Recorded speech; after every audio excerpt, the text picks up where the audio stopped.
Hello, Dead Nation fans. Are you ready to save the world again? This time it's not zombies, but it is aliens.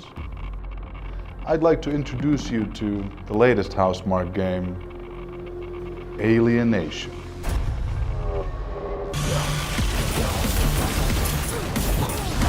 Hello Gamereactor Nation, I am Magnus and we're here at Nordic Game 2016 to meet up with Mikael Haveri, head of self-publishing at Housemarque. Thank you so much for talking to us. Thank you for having me. I have to say it feels like I'm in a modern episode of The Vikings with all these wonderful Nordic names. Yes. I'm not that good with mine, but yeah, good to have the opportunity to be here. Both good names and good beards. We are doing the Vikings thing very nicely, all of us, might I add. Yes.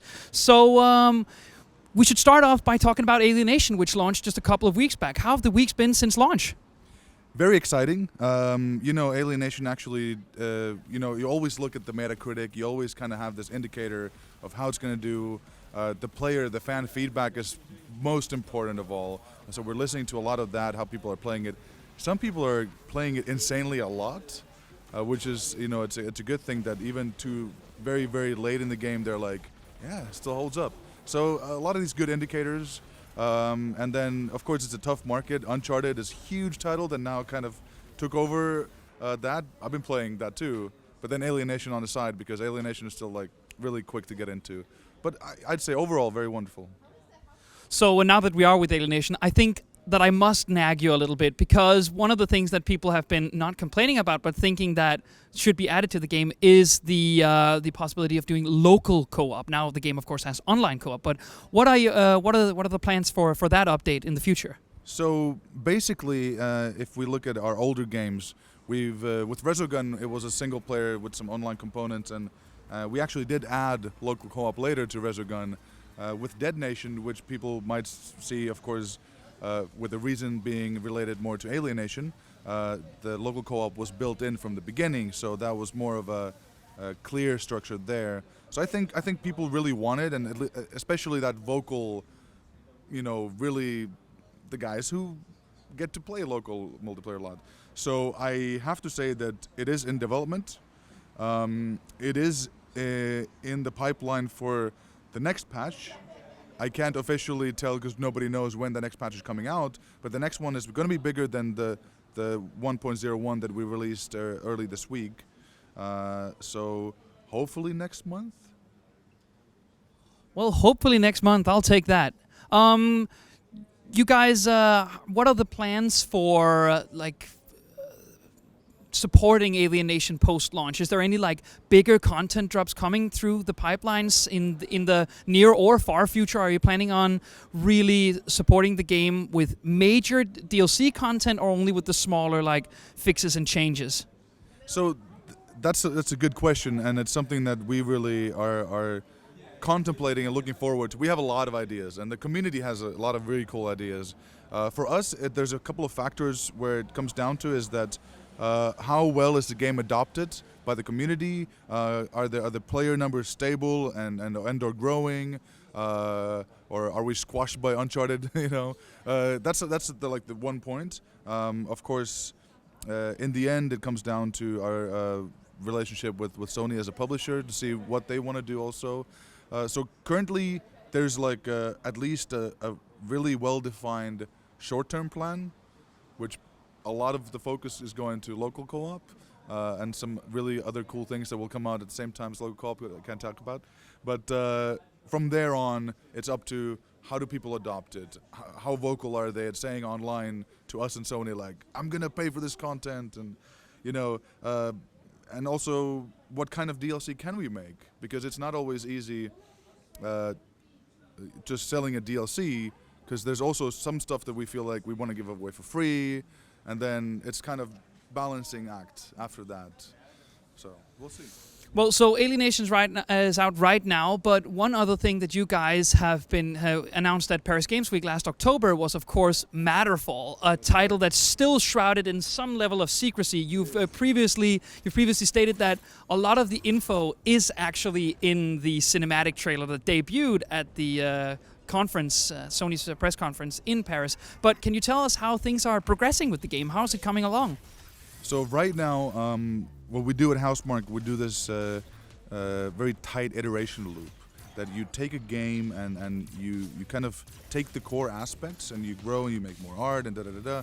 You kind of get all the puzzle pieces on your table and then you start putting them in place. What that means is that we're making it more tight, more fun, and more, reactionary, and the gameplay loop is coming together. So overall, we're doing really good progress with Matterfall. As with any games, there's ups and downs, and now that Alienation, for example, is over, we get a lot of those guys to be helping out on Matterfall. So what I can say exactly is what you said, is that there's so much information in the cinematic. Before we have anything new to announce, maybe you go through that cinematic with a fine-tooth comb and just kind of look like, oh, maybe this could be that, and so on. That's all we can say for now about Matterfall.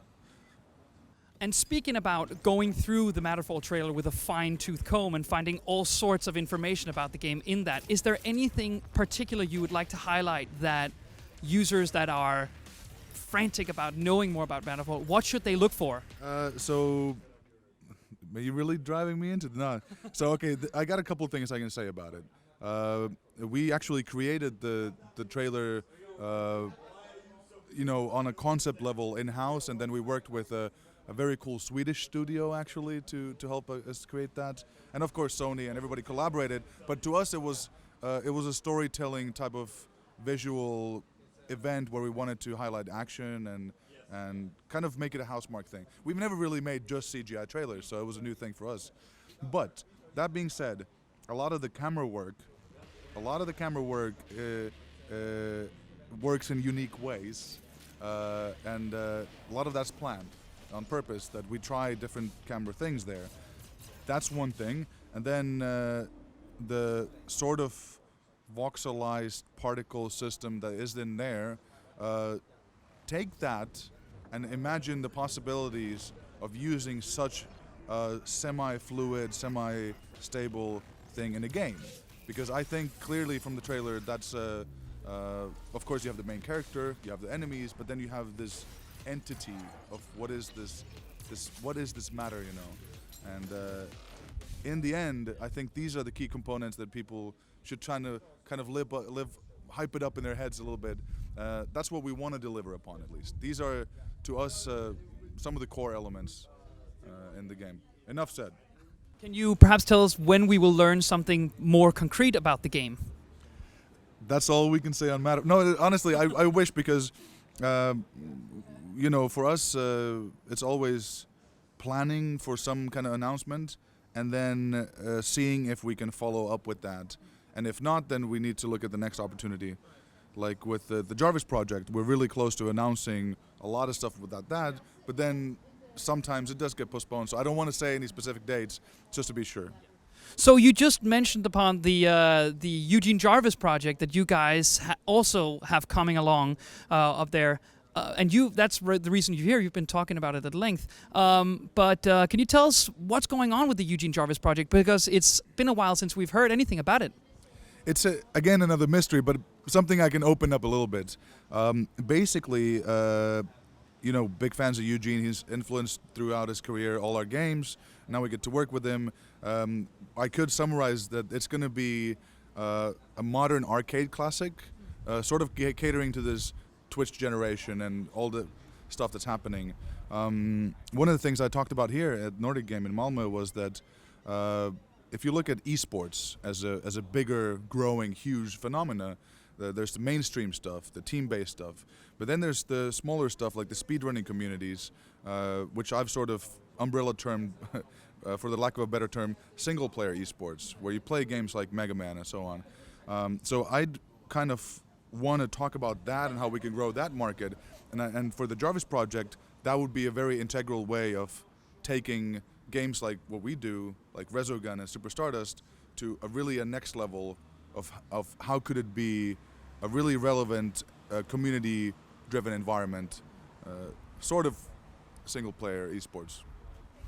That all sounds fantastic. Now you have the Eugene Jarvis project and you have Matterfall and you just put out Alienation. It seems like you guys up there aren't doing the sequel-based development that a lot of other development studios are looking towards, just to sort of cater to the same market over and over again. If you guys were to do a sequel to one of your titles, which one would it be? That's a funny question. Yeah, so in essence, Alienation is not a direct sequel. Dead Nation's very different. There's a lot of new features and elements. The one that we kind of have been doing sequels to is sort of Super Stardust. But even that first iteration came out in '93 for the Amiga, so it's got a couple of those in there. If we were to do a sequel, there's cool stuff that we made, like Outland, for example. It's just out on Steam and for the previous console generation.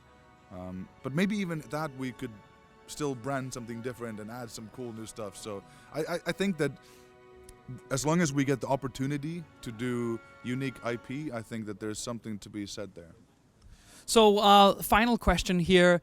You guys are very famously known for the voxels, or pushing sort of the graphical boundaries with Resogun, with the way these things dissolve on screen and explode in these huge, colorful explosions.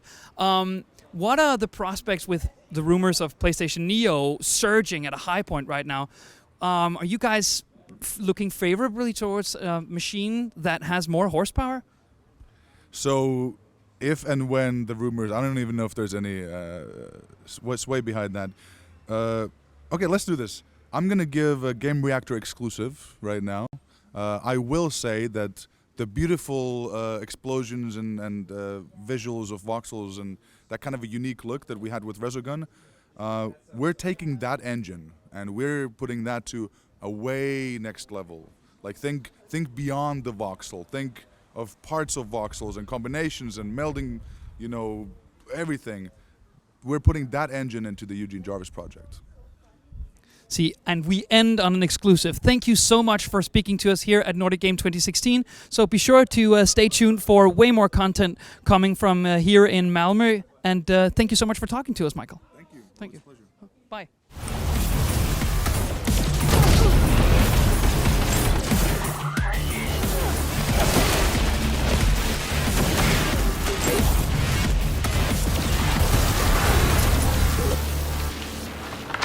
Oh yeah, and we're making the local co-op too, so check for that later.